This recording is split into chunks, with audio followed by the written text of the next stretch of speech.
రైతులకు సాగునీళ్ళు ఇచ్చే విషయంలో, చివరికి తాగునీళ్ళ విషయంలో కూడా ఏ రకంగా సోయి లేకుండా ప్రవర్తిస్తుందో మరొకసారి దానికి ప్రత్యక్ష ఉదాహరణ నాగార్జునసాగర్ టేల్ పాండ్.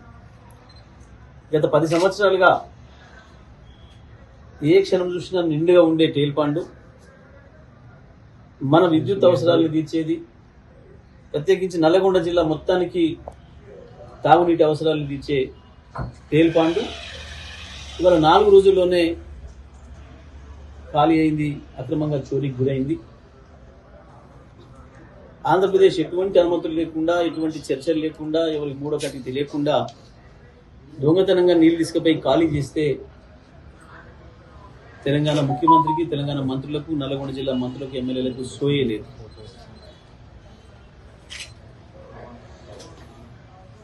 రేపు నల్లగొండ జిల్లా మరొకసారి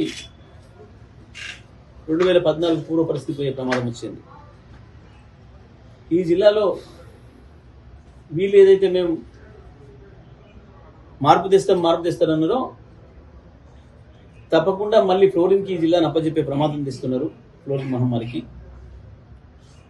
ప్రజలు తప్పని పరిస్థితుల్లో మళ్ళీ భూగర్భ జలాల మీద ఆధారపడితే, బోర్ల మీద ఆధారపడితే వచ్చేది ఫ్లోరోసిస్ తప్ప మనుషులు కావు.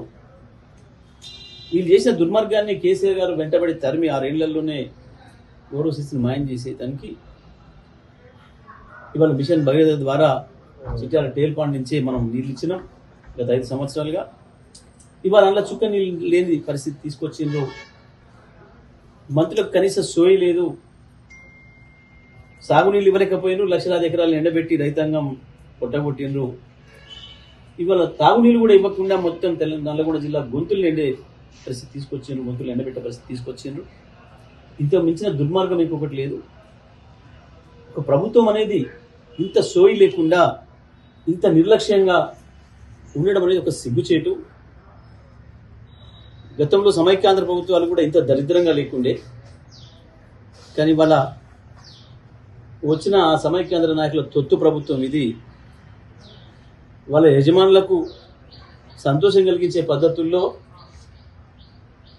వీళ్ళ ప్రవర్తన కనబడుతుంది. జిల్లాలో ఓట్లేసి గెలిపించిన ప్రజలు వీళ్ళకి కనబడతలేరు. వీళ్ళకి ఆనాడు బీఫామ్లు ఇచ్చిన బాసులే మళ్ళీ గుర్తొస్తున్నట్టున్నారు, ఇంత దుర్మార్గంగా ప్రవర్తిస్తున్నారు. ఇప్పుడు వెంటనే టేల్ పాండ్లో నీళ్లు ఖాళీ అయిన దానికి బాధ్యులు ఎవరు, ఎందుకు జరిగిందో సమాధానం చెప్పాల్సిన బాధ్యత ప్రభుత్వం పైన ఉంది, ముఖ్యమంత్రి పైన, జిల్లా మంత్రుల పైన ఉంది.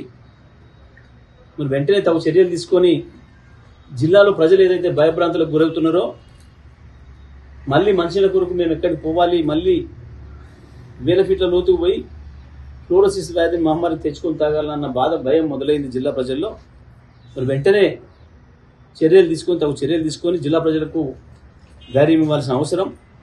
మన విద్యుత్ అవసరాలు కూడా ఎంతో గొప్పగా నీరు పూర్తిగా అందుబాటులో ఉంటే రాత్రిపూట, సాయంత్రం పూట ఎక్కువ ధరకు విద్యుత్ ఉన్నప్పుడు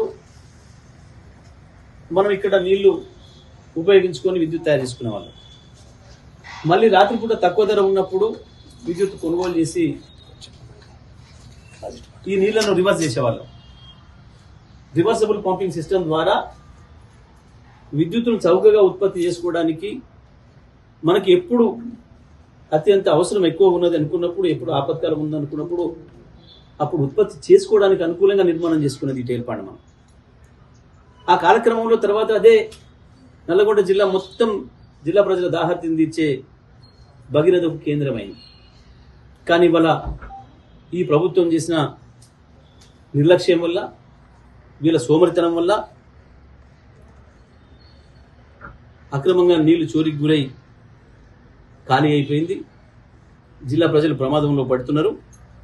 కాబట్టి మేము వెంటనే డిమాండ్ చేస్తున్నాం, దానికి తగిన బాధ్యులు ఎవరో విచారం చేసి చర్యలు తీసుకోవాలి.